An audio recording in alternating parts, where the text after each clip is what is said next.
were civilians last week. Go military left! Soldiers today. Nice. Warriors tomorrow. Say goodbye to Fort Lewis. When his National Guard unit was shipped to Iraq, he took a camera.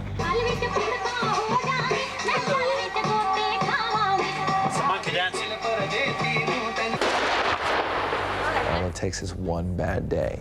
Not a smart thing for a bunch of Iraqis to ambush a bunch of armored vehicles. Bring him out! One of their missions to hunt for and question suspected insurgents. I want to know why you ran from U.S. soldiers. Answer the question now! But did their actions cross the line? I was just think he was a bad boy. I like little boys. Tonight, Soldier's Story, one man's tour of duty. From ABC News.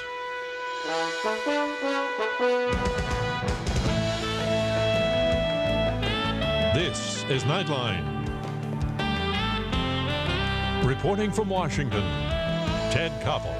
At times, it seems as though everything these days is recorded, photographed, videotaped, and sooner or later, in one form and place or another, the most extraordinary images and voices come bubbling to the surface, where they become available to the public at large. You have only to think about some of the photographs of prisoner abuse that emerged from Abu Ghraib in Baghdad. Why would anyone photograph such things in the first place? How do such pictures ever become public? Part of the answer may lie in the fact that the young men and women in our armed forces belong to a generation entirely at ease with cameras and microphones, where once perhaps people kept track of their lives in letters and diaries. Now those events are quite literally recorded for posterity. Very shortly, you will meet Staff Sergeant Ken Weichert of the California National Guard's 223rd Military Intelligence Battalion. He carried a video camera with him over the course of a 13-month tour in Iraq. Most of what he shot, more than 200 hours worth, was work-related, but some, he says, about 20 hours of tape, he shot for himself. When he got back home to California, he ran into Steve Fife, a young television producer who was working on a project for the History Channel. Weichert wondered if Fife and his producing partner, Dan McKinney, knew of anyone who might be interested in the material, which is how we became involved. We will show you small segments of what Sergeant Weichert videotaped. He's provided the narration for much of it. I've done the rest. And after each segment, he and I will talk about what we've just seen. Sunday, 16 February 2003. Sergeant Ken Weichert here, reporting to you from Fort Lewis, Washington State, home of this soldier readiness processing, where National Guardsmen, reservists, and active duty soldiers alike are undergoing a sort of readiness processing where we can get ready for war. 24 hours ago, Sergeant Ken Weichert got married. His civilian life, though, and that of his fellow soldiers, have come to an abrupt end. The 223rd, composed of men and women ranging from their early 20s to late 50s, are now expected to gear up for action in Iraq. Your military left! Your military left! We were civilians last week and soldiers today, warriors tomorrow. Their lessons are sobering. Pick up any organs that are on the ground. Make sure when you pick up the organs, you use a clean, oh wow, I have one right here, dry dressing. If you're wounded or injured, damaged, stay in the fight. Place the organs upon the abdomen. Just set them there. You're not gonna stuff them back in. You do not stuff them back in. Make your mind up now. Be prepared if you do get damaged. Don't lock up and focus on that, because right then you're starting to go down that spiral stairway. You're going downhill. You're self-imploding. Stay in the fight. Get behind cover and take out the little sorry bastard that tried to take you out. Engage your targets. Nice. Went right through.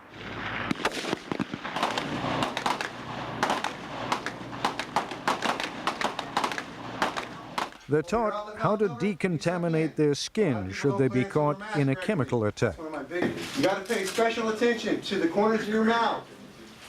Why? You got to understand, while you're doing all this, your eyes are closed, you're holding your breath. And you're doing this as quick as you can, but you want to hit everything. Say goodbye to Fort Lewis. Next stop for the 223rd, Fort Bragg, North Carolina. Okay, you're gonna have to forget everything you've seen on TV and cop shows and movies. How people enter into rooms to clear rooms. Good, good, excellent. It's now March, and troops are shipping out. Are you leaving any family behind? Sure, my wife, my kids. How many kids do you have? 3. 3? 13, 7, and 2 years old. I'm gonna go and do my job and come back and play with them just like before, you know? Everything is gonna be all right, just like the song says. Amen. I don't know what your experience was, Ken. My feeling is always it's worse before you go than when you get there. The apprehension you may have about the unknown is always worse than what you find.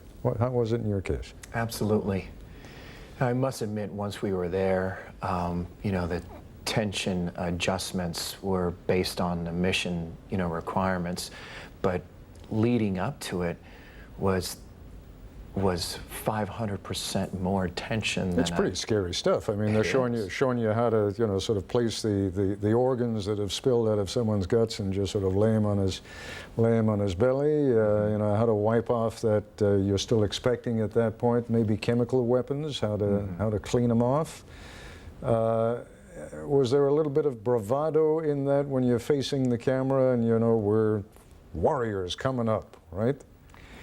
Well, you know, we channel our energy any way we can, and you know, I knew I was going to become a team leader, and so I had to make certain that you know, I was going to remember this moment in the same, you know, attitude that I had every day that I was going through that mobilization process. And yes, you're right. A lot of times it was the John Wayne character coming out in me, because I've thought that would be my strength under fire. In a moment, we're going to come back. We're going to see some of your work that relates more directly to military intelligence. Just give me, in a nutshell, what was your training for military intelligence? How were you trained for that? We were trained scholastically, with a great deal of computer work and a lot of tactical work. And training in interrogation? Detainee screenings was about the extent of my actual interrogation training in accordance with Field Manual 34-52. But I haven't a clue. What is that? It's the interrogation manual. And I mean, is there a lot of good stuff in there? I mean, could I go off to the John, read that for half an hour and know how You could, but you would also know what not to do. Okay. We'll get into that in just a moment when we come back, rounding up and detaining Iraqis. This is ABC News Nightline, brought to you by Cadillac and the all-new STS.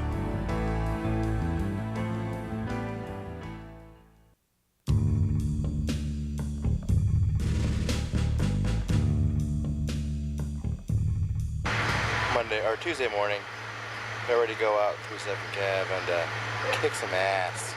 Based in the heart of the Sunni Triangle, the 223rd hunts suspected members of Saddam Hussein's former regime.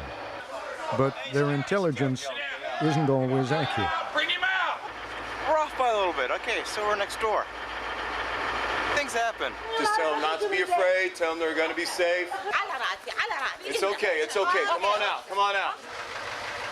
The men are cuffed and their houses searched for weapons and documents. Initially, the relationship between prisoners and captors seems relatively light.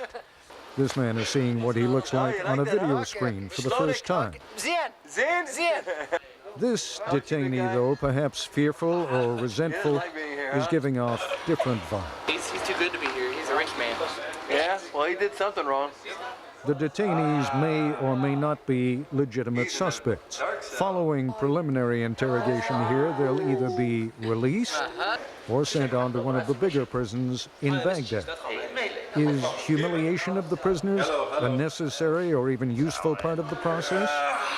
It clearly happens. Shut up. Got it in night vision. Looks real wicked. Oh, yeah.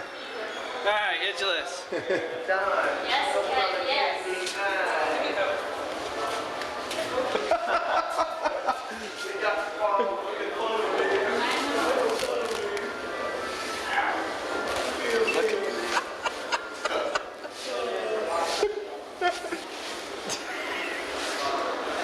Oh, this little piggy was bad.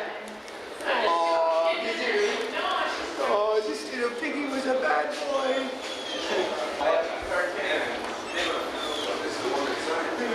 I like little boys. What's it say here? I enjoy touching myself while watching cartoons. Wanger! He can be Wanger. Yeah, he's Wanger. There you go. He looks like Wanger. I've been a bad man. Now, at best, Ken, a little juvenile?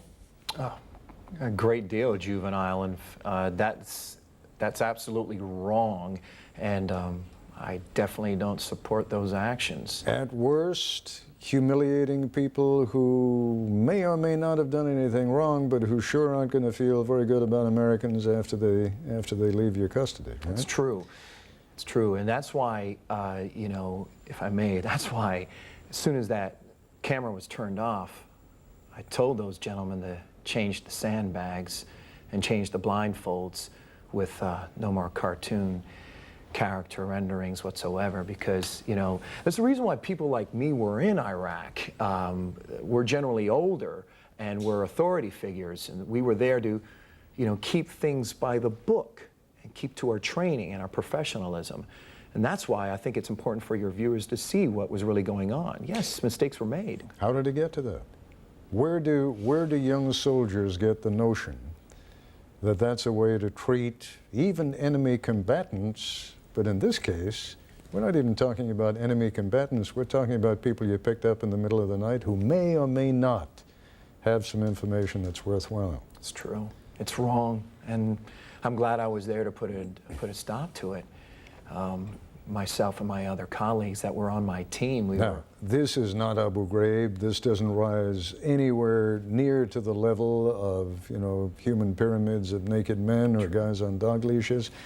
But it suggests that there was a certain absence of the kind of authority that you're talking about as being so necessary. Just address that for a moment.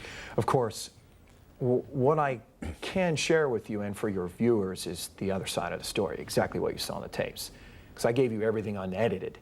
And what you have is the extent of the worst that I've ever seen in the entire 13 months that I was there. And it was corrected right away. But in the entire time outside of that, nothing else. No physical manhandling, no beatings. We simply stuck to our training. All right.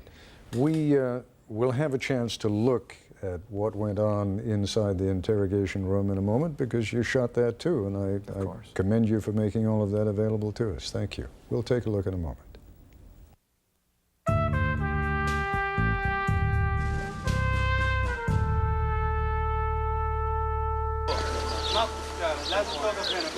Arresting and questioning suspects was one of the unit's main missions.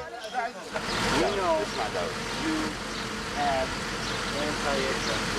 احنا نعرف انت عندك مقاومة طيران. Yes or no? Yeah. والله والله والله ما عندي والله. Liar. I don't like it. يقول انت تكذب علينا. انت ما تقول. لا والله. Stop. You understand me? تفهمني? You understand me? تفهمني اللي يقول لك؟ أنا تعترف يقول تفهمني. Don't cause your family any more pain. يقول لا تعذب عائلتك ولا تعذب نفسك.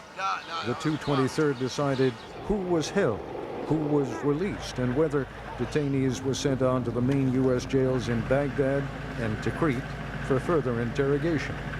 This man's neighbor told U.S. forces he was a criminal.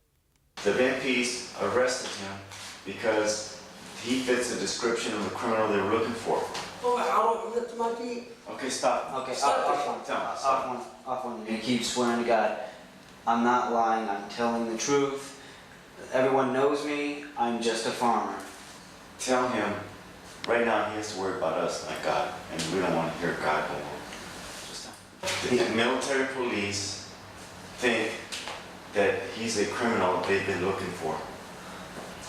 And until we can prove his identity, he may have to stay here all night. Sergeant Weichert found out later the charges against the man were false. He really was a farmer. Man, I felt so bad for this guy. He wound up going to jail for 10 days, too. That happened all the time in the beginning. We didn't know what was valid, and we acted on absolutely everything that came to us, because we had to. The 223rd used a range of interrogation techniques, from friendly conversation I want you to explain to me what your relationship is with the Iraqi intelligence apparatus.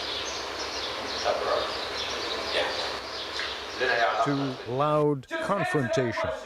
I don't want to know about your water in the bag. I want to know why you ran from U.S. soldiers.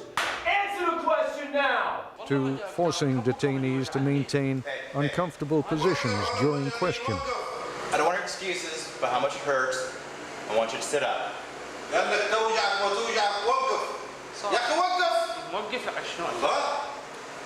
What did you say? What did he say? He said, okay, I'm sitting up. What would your brothers think that you're planning attacks against U.S. forces?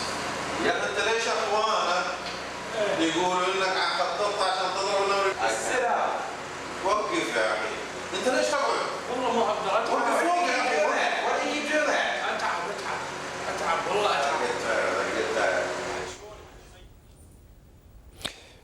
Sometimes, Ken, I get the feeling that everyone was sort of groping in the dark a little there. That I didn't, I mean, forgive me if I'm wrong, but I didn't get the sense that you guys had been all that well trained in interrogation techniques. I mean, I had the sense you were winging it a little bit. Oh, sometimes we had to make, adjustments right on the spot.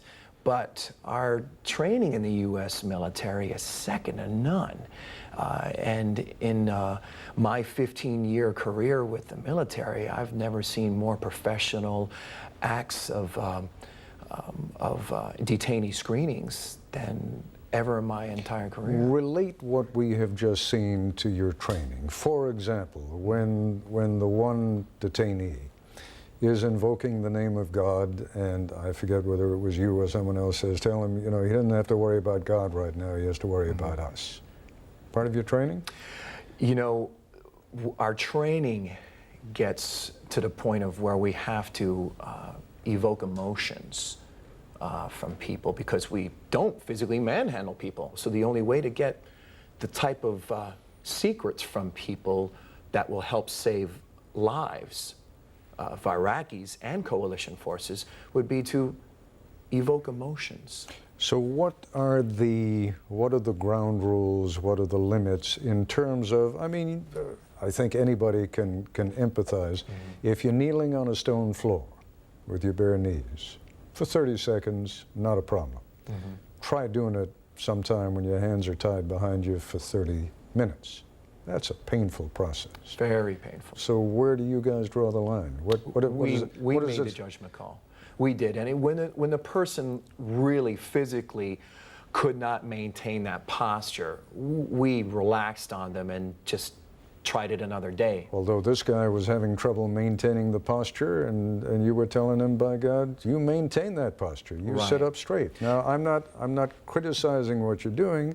I just don't have a sense of where the line is.